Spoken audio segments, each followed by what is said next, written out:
Welcome to the Nonprofit Renaissance. Our goal for this podcast is simple: to ignite a renaissance within nonprofits, empowering them to go further and grow faster.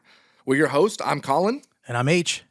And we've been leading and resourcing nonprofits for the last 2.5 decades, and we feel like we are just getting started. So thank you for joining us, and we want to go further and grow faster. That's right. 2.5 decades. That sounds like we're old. We are old, right? I feel it. Is that why we're not doing video? Probably. For this? Okay. Yeah. Or the makeup didn't We show didn't. up? Our makeup. Yeah, they didn't come today. That's right. But listen, we're excited. Our guest today, he's a tireless creative, collaborator, leader, CEO. He's a friend and someone who will stop at nothing to get results. Fair? Fair. Very fair. Very fair. We can unpack that in just a second. But, it was his way of thinking and pairing strategy and creativity that really first drew me to collaborate with him, besides the good looks and the good taste. That's just a plus. Just a plus, That's right? just a plus. Not that he tastes good. He has good taste, right? Just got to get that That right. that was a good clarification. But ladies and gentlemen, please welcome to the podcast, founder, principal at Verse Creative, Mr. Justin Price. What's up, guys? Thanks for bringing me in. How you doing? Absolutely. What a pleasure to be on the podcast. Yeah. How are First. you today? I'm doing great. Yeah. It's a good day. Sunny Tampa, Florida. Yeah. Feeling the heat. If there's one way to describe today, Yes. it would be sunny. And by Tampa, sunny, we Florida. mean rainy, sunny, Torrential rainy. downpour That's Florida. Yes. of sunshine. But I take it in. Are you born in Florida? I was born in the great state of Florida, yeah. Look, Floridian. Same. Born in Florida? Colin? Fifth generation, though. There's not many fifth generation Floridians. Wow. I don't know if I'm fifth, but I know I'm at least third. So Wow. just basically fifth. I didn't know Florida was around back then. So Yeah. that's amazing. That's Yeah. amazing. Hey, what we love to do at the podcast, Didn't Justin. know it was around. I didn't know it was around. 5 generations ago, I thought. Partially underwater, but yeah, there were some scuba divers who Related. found this peninsula. Swamp City. We like to get to know our guests right away. And this is kind of, I don't know if you've ever done speed dating. Have you ever done speed dating? No, I'm not a dater. Okay, that's good to Yeah. know. What are you? Well, I feel like that's for a different podcast. But that's how we're going to get to know Justin right Okay, now. let's do it. Because our mission is to, go Go further and grow faster. We know our mission. We start right there. We're going to do speed around right away. I'm going to name 2 things that are related. Okay. And without thinking, just let us know. And we're going to get to know you. Ready? Yeah. Here we All go. right, here we go. Disney or Universal? Disney. Mac or PC? Mac. Sunrise or sunset? Sunset. Brittany or Christina? Always gets him. Genie in a bottle. Come on. Or oops, you did it again. 3, 2. Christina. Good choice. Right. NSYNC or Backstreet Boys? NSYNC. Justin Timberlake. Oh, for sure. I'm with you there. See? Like you're ready. Nike or Adidas? Tough one. Gotta go. 3. Gotta Shoe go. design. Nike. Ooh. Yeah. Controversial choice, Yeah. ladies and gentlemen. We'll have a whole episode about that coming up. I mean, Hatfield. Come on. Oh, I know. Okay. Xbox or PlayStation? PlayStation. Truck or convertible? Truck. Convertible truck? No. We need those. Blue or red? Blue. Who'd you vote for? I'm kidding. I'm kidding. Chicken or steak? Trick question. Steak. Sunny side up or scrambled? Sunny. Coke or Pepsi? Coke. Email or text? Text. Uber or Lyft? Uber. Paper or plastic? Paper. Oh. All right, Colin, take it away. One check or separate checks? Oh, one. Always one check. All right. NFL, NBA. NFL. Inside or outside? Outside every day. Man, growing up in Florida, and that's still the answer. That's why I try wild. to get out during the months of June to September. Yeah. Yeah. I mean, Yeah. This is a plug for Verse Creative. Any clients, you'll get a discount if you're based outside of Florida in the northern area. I love it. And I will come at a discount Summer. and visit in the summer. summer. Yeah. But in the winter, you're welcome to join us in sunny South Florida. Our Canadian client is by far my favorite client in August, especially. I love it. only in those times. Not McDonald's, as much in February. McDonald's or Burger King? Man, neither. Wow, that's not the rules, but We that's just okay. lost that account. Early morning or late night? Early morning. Drama or rom-com? Rom-com. Not a dramedy? Coffee or tea? Coffee. Ford or Chevy? Ford. Canon, Nikon? Of course, Ford. Ford. Wait, time out. Why did you have to? Why the? That's a. I feel like that's a pretty easy one for me. You're Ford. struggling. Come on, Chevy. No. GM's a great company as well. Yes, they are. I can make a lot of good arguments for GM. But at the end of the day, But I mean, if you just niching me down to Ford or Chevy, think I'm of that gonna say Shelby, Ford. man. Think of that. Well, and I'd say that Shelby is what It's not pushes Ford? them over the edge. Yeah, it did. It does. Right? It does. Yeah. Canon or Nikon? Oh man, that's a Canon all day. I agree. Credit or cash? Yeah, I mean credit's good. Cash is difficult. Also good. Fender or Gibson? I wasn't ready for that one. Come on. Give That's it a really tough one. That's a tough one. That is a super tough one. You're taking one guitar to Mars. That's it. There's no. That's One it. guitar to Mars. I mean, What is it? okay, here's the thing. Oh, This is gonna be this is deep cut here on the guitar side, but it'd be based on the day. But I could say, give me like a P90 or a single coil, Les Paul Special, 1960s, and that guitar can do a lot. It can cover a lot of ground. Two pickups. Give me a Strat or a Tele, a Strat, and that can cover a lot of ground with 3 pickups. So I'm gonna give Fender their dues. But man, Gibson's a great company. Let's go. And if we're talking semi-hollow, Let's go. it's gonna be For our it's gonna be non-musician listeners, we'll put some notes in the show notes to kind of translate all of that yeah. was. That's like asking me a very, very personal question about my daughters. Yeah. We are really Gibson or Fender. We are really threading the needle here on some of these high ticket brands. You know, we're leaving the door open for sure. Yes. Yeah. Let's do 3 more. Let's just do 3 more go. and call it. Takeout or dine out? Oh, takeout. Yeah, takeout or dine out? Dine in. Dine in. Dine in. Dine in. Yeah. I'm just reading my lines. So, takeout or dine in? Dine in. Cardio or weights? Neither. And I He's an Orange Theory guy. none. I think I know the answer to this one. This is our last one. Just cryos. Sandals or shoes? Oh. What's the occasion? Ooh. The occasion is life. Yeah, I mean, I think sandals will take Yeah. you everywhere you need to go. Knew it. Spoken like a 5th generation Floridian. Yeah. Sir. You know what I'm Yes, saying? sir. I am wearing sandals as we do There this it is. podcast Yep, right There now. it is. But I like shoes a lot, and they're good. I'm not anti-shoe. Hot take right here. Yeah, but it's summertime in Florida. Sandals all get year it done. long. Sandals get it done. All year long, basically. Yeah. So Yeah. I'm a sandals guy. And one time I was on stage performing and somebody criticized me for wearing sandals. Yeah. And it kind of wrecked me. And I never did it again.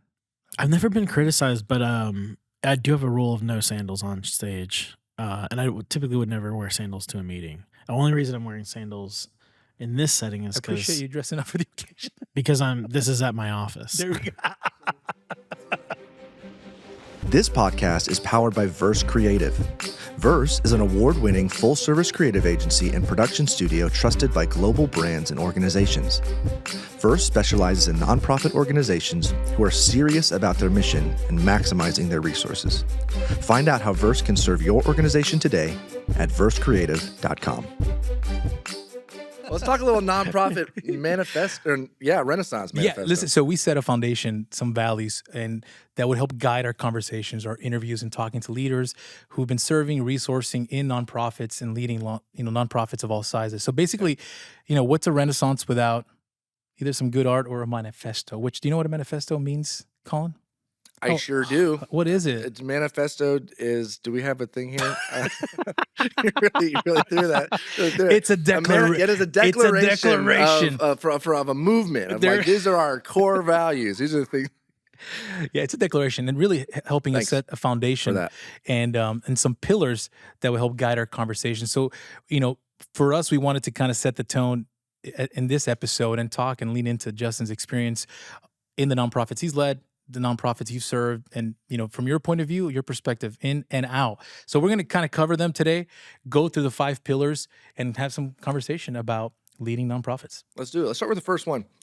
First pillar is championing impact-driven organizations. We believe in highlighting and celebrating nonprofits that are dedicated to making a meaningful difference in the world. So our podcast aims to showcase organizations that are achieving tangible, positive outcomes in their respective communities and beyond. That's right. So Justin, we'll be talking to, tons of leaders and organizations that embrace some of these values. Right. Which is really, this podcast is inspired by a lot of the partners and clients at Verse that you started, that you founded. Can you share tell me a little bit about the experience of how Verse started, what Verse does, who you serve? Just give us a little glimpse, besides all the fast round questions that they know you love, Gibsons and what else? Fender? And Fender, yeah. Well, give us a little glimpse into Verse and to nonprofit world through the lens of Verse. For me, working with nonprofits started back when I was young, when I really kind of found my identity. Going through those awkward middle school years, not understanding who I was or what God had really made me to be, was one of those very depressing, sad, coming of age stories of awkward, Very weird middle atypical schooler. for middle school. Yeah. I was hanging out with a bunch of athletes, like a bunch of kids that, families that were very into sports, and I wasn't very good at them. And would try my best to hang, but just didn't really feel it. And when I found the arts, I really connected with visual arts, graphics. Had some mentors who were into graphic design, and got some opportunities to start playing music with the church band.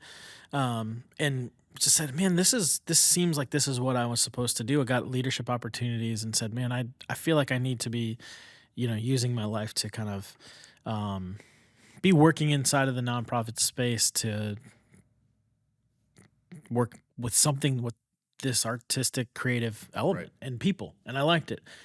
So that's where it started. And then I started looked for degrees and college opportunities. I couldn't really find anything. So I said, well, let's go to school for graphic design. Let's go to seminary and understand theology better. Let's go to school and study oil painting and fine arts and the design side of things. And let's start digging into things like architecture and meanwhile, apply those all through leadership and working at churches and starting to build creative teams and creative people around me that were better than me with all the kind of things that I was executing on. And after about 15 years of doing that, I had found myself, youngest creative director at a mega church, had a couple of really successful church growth scenarios where it's like, I'm there. We implemented a bunch of strategy and saw a lot of growth. And just found, man, there was a lot more needs than I could fulfill just even at one church. It got a great opportunity to kind of support the church from outside of the staff position and started up Verse. So that's the quick story of how it kind of came to be. And it's a weird thing because what I thought was producing or creating some videos or putting a set together or designing a series or a lot of the things that I thought were the creative thing or the job or the work were so tangible to the a specific skill. And it's the more I've grown, the more I've realized there's just leading creatives and being a creative has moved a lot more to just complex problem solving. And so those things, design in itself is really just there's a need in solving that need, using principles that have been founded upon, and then also breaking those principles when necessary. And you can pretty much take that that thought process and apply it to anything, whether it's making a video. Well, the principle is I need to tell a story. The principle is I need to convey an emotion. And allow other people to be brought into this story with visuals and with music and with good scripting or not good scripting, but good editing to tell a story that's super clear. all the way to like branding and logo side. And it's like problem solving for an identity that represents an organization really, really well and stands out amongst the competition, stands out amongst the community, and the branding elements that take that from just brand to now culture. So anyways, whatever the principle and practice is, we kind of apply the same methodology, and it allows us, I think, it's grown. The agency just continues to keep growing into more principles. So we hire designers, we hire architects, we make products, we make sets, we make graphics, we make technology, we build tools with technology, we start to modify and do all sorts of cool things, just based on that principle of saying, like, what's really the need here for these organizations that are coming to us and saying, hey, well, we want a website, or we want this thing, or we want help with social media. We're trying to figure out what that really means. And when you step back and you just go, what's the problem we're really trying to solve? It's a really fun practice that you can continue to kind of apply to a bunch of different things. So it's kind of turned into this full service agency with a whole bunch of directors who are better than me at the area, that they're working inside of, and their teams underneath them are a bunch of people who nerd out on that, specific thing. And I'm just, I guess, leading the charge, just trying to find more complex problems to solve, whether it's, figuring out like a pro-life campaign that's going to run across the whole country and go up against Planned Parenthood, which is super controversial and chock full of issues when you try to start running ads for something like that. And when you consider the, hundreds of millions of dollars that you're going up against in the competitor side. Really, really difficult, challenging problems like that, or a local branding project. Just trying to figure out a local brand to fix maybe their bad reputation that they got from previous leadership. Now we got new leadership, and we just need to tell the community around us we got a fresh start. How do we do that? Solve that problem. So it's a lot of fun. Justin, one thing I've loved seeing since we started collaborating is your desire to not just tackle like the symptoms or the side effects or like low-hanging fruit or fix little, right? But let's tackle the root issues. Let's tackle, now it's dangerous because that sometimes leaves some folks are not willing to dig that deep, right, for the strategy, for the complexity of like, let's pull back. But that's been, I think, key in the success of, the organizations, nonprofits that you've led, you've worked with. Now, pillar number 2 is empowering leaders with knowledge and inspiration, which, we believe it's a catalyst for really creating lasting change, just that knowledge, that info. You've been inside and you've been outside. Different perspective. I think Colin and I the same. We've kind of had this different perspective. Drop some wisdom. Drop the mic here on like, what are the biggest differences being on the inside, being on the outside perspective? Is there a difference? Talk to me. Great question. I can really only speak to the perspective I've got through the lens I have, being both inside and outside, and how we apply it with Verse. And that is that while we work with nonprofits, we don't exclusively work with nonprofits for one reason, and that is that the for-profit work that we get the opportunity to work with still has an impact in a humanitarian perspective, in the sense that, like, we're working with a company like Medtronic that is making medical technical devices that are saving lives.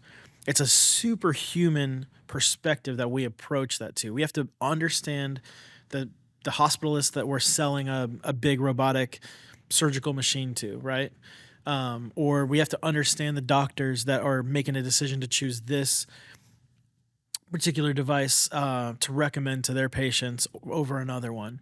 And it's still just people, and the technical aspects of it are actually way smaller in the problems we're trying to solve for a company like Medtronic. But the scale and the scope of a international campaign, multilingual campaign, with massive ad spends, it gives our team the flexing of the muscle on big ad spends. It gives our team the flexing of the muscle of solving a new problem and keeping fresh with being able to solve those problems. And I think sometimes inside we get actually bad data inside, because we're not looking outside. But yet in nonprofits, we often say we're trying to make an impact outside of our organization. Most nonprofits are outward reaching.